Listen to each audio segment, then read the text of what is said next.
Hey guys, welcome back to the channel, and today we're gonna be reacting to Um, Sabrina Carpenter. you likes it or you don't Sabrina like it? Carpenter has released her seventh album, Man's Best Friend. This comes off of her Seven. career Wow. breakthrough with her last album, Short and Sweet, that had hits like Espresso and Please, Please, Please. Sabrina quickly established herself as a playful pop princess that's not afraid to talk dirty, Ooh. whether that's sexually or cursing. Man's Best Friend was immediately more provocative than Short and Sweet, largely due to its album cover, which has Sabrina on all fours and a man gripping her hair. This discourse ultimately divided people into two categories. People thought the cover was tasteless and reckless for portraying a woman in that manner in this political climate. Others thought it was satire and perhaps a setup for a larger conversation. I was one of those people that thought the cover was a commentary, but I think after listening to the album, there is no thoughtful commentary to tie into the cover. It feels more like provocation simply for provocation's sake.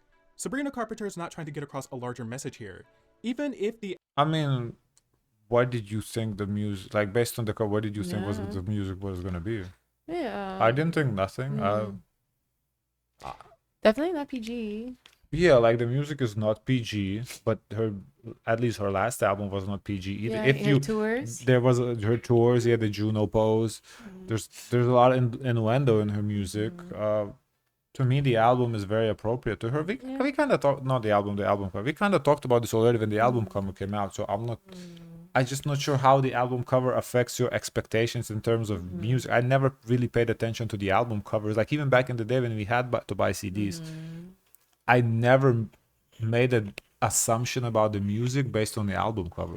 Yeah, I think Album, it's just more for a conversation to Ye- get started yeah, and create anticipation for the album. yeah. Album covers just either looks cool Yeah. or not. That's it. And I think she did what she was supposed to Yeah. do, which is get people talking and saying, "Oh, I want to listen to what this album's gonna say." album cover isn't meant to be taken at face value, Sabrina doesn't provide anything on the album to contrast the weight of it. Man's Best Friend has a lot in common with Short and Sweet, but it also has its noticeable differences. The same lyrical themes and vocal stylings are present, but Man's Best Friend is more sonically aligned with a country and disco pop soundscape. You can hear the influence of people like ABBA, Donna Summer, Diana Ross, Dolly Parton, and Shania Twain. Tear sounds like a subdued version of Diana Ross's Upside Down, where Sabrina talks about being turned on at the thought of a man who is actually decent to her. I get wet at the thought of you, being a responsible guy, treating me like you're supposed to do, tears run down my thighs. On My Man on Willpower, Sabrina talks about how her man she's obsessed over is no longer obsessed with her. My man on his willpower is something I don't understand. He fell in love with self-restraint and now it's getting out of hand. He used to be literally obsessed with me. I'm subtly the least sought after girl in the land. The sonic Yeah. direction of the song almost has the energy of a Christmas song. There's also a real desperation that That's comes so through in the real. song. We almost broke up again. It's a Yeah, I pretty feel like that's a very relatable Yeah. lyric. Yeah, that kind of like initial obsession die Yeah. off, you know. interesting and standard track about what the title literally Like implies. that kind of emotional roller coaster going through changes of the not changes but stages of the relationship. It's about.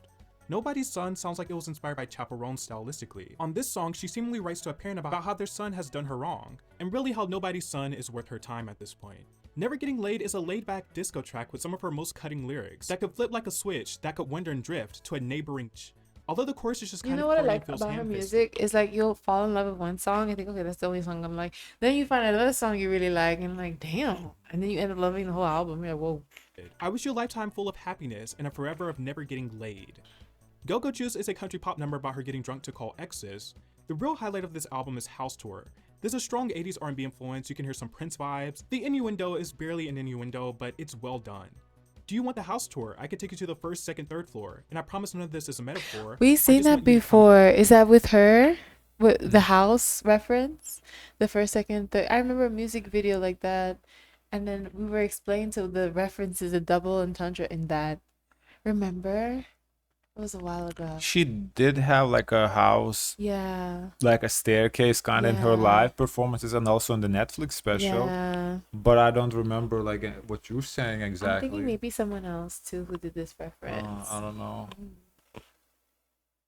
inside. But it all works, it feels glamorous and complete. I think it's the best song of the record by a long shot. The closing track, Goodbye, just sounds like an ABBA song, and not an exceptional one. Man's Best Friend just kind of retraces the same themes. She loves men, she loves sex, she hates men when they are wrong, but men are her addiction. The topic isn't explored in ways we haven't heard from her before. She never explores her inner self either. There's not really a lot of self-reflection or self-accountability.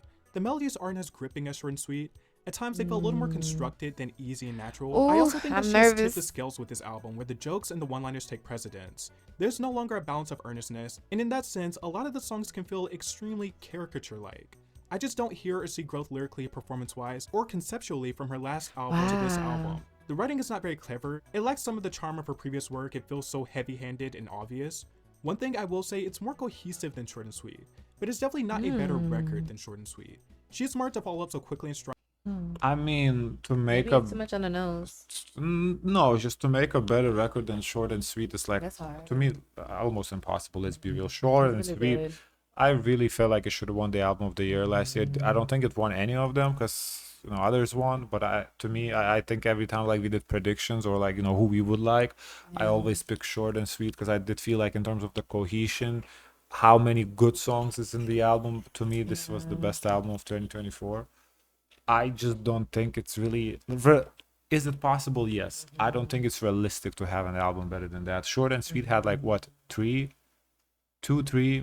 maybe four number one hits. Definitely four top 10 hits. I think four songs were in top 10. No, Espresso, Please, Please, Please. What else was in top 10? Out of the top of my head, Juno. Taste. Juno never made to top 10. Not taste. Taste, yeah, Taste. I think was top 10. Betcam, I don't know Yeah. if Betcam made top 10. It was on the list, but I don't know if it made top 10. But anyway, like half of the album was charting really well, so I just don't know if it's realistic to say to have a better album. Strike while the iron is hot, but I don't think it does much to expand Sabrina's artistry. As edgy as she can be lyrically, it feels quite edgeless. Sabrina Carpenter is very I feel like it's fun, quick but I for don't her to think the turn record around was effective. another good It's album smart. too. It's smart to. She's Yeah. still Espresso still on the chart. Maybe not Espresso. I don't know if Espresso, but some of her music is still on the charts. Espresso's still there. Still there. And taking the aspects from her last few records and improving upon them. If Short and Sweet was her teenage dream, Man's Best Friend is her prism. The radical optimism to her Ooh, future nostalgia, Katy Perry especially to her 'Cause I references. Love You. The album features pretty How was Prism? What was on Prism? I don't I recall. remember the name of the album. I don't remember what's course. inside. Yeah. much the same production team, all the ingredients are there, but it But feels a little Teenage Dream half-baked was a this better time album. around. There are a few good highlights. It's not the worst album you'll hear, but it's short and not so sweet.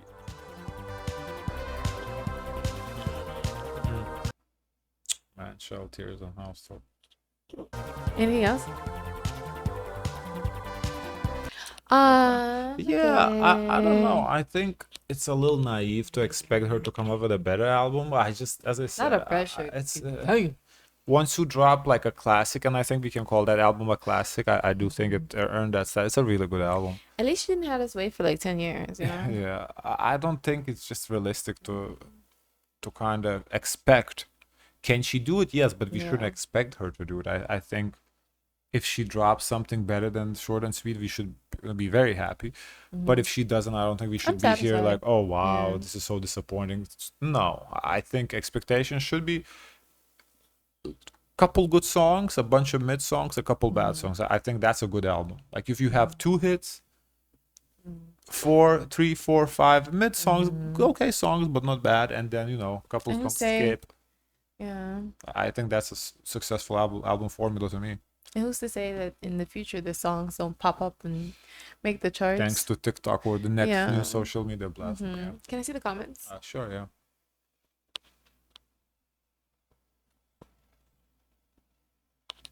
Short and Sweet really set the bar quite high for her. I knew it was going to be hard for her to replicate this. Yeah, just let's be real. This album feels like wrapping up for a Short and Sweet era, to be honest. Oh, it could be. That also, That's fair. I think that also makes sense because Yeah. it is kind of playing on the same theme. And also it makes sense with her life too, with what's going on in her personal. So I think she did kind of want to, close that chapter. Maybe we'll get something else So after. I think that makes sense. Yeah. Yeah, that's a great comment. Guys, of course, let us know your thoughts. Don't forget to like, comment, and subscribe. Join the Discord. And as always, share as much kindness as possible.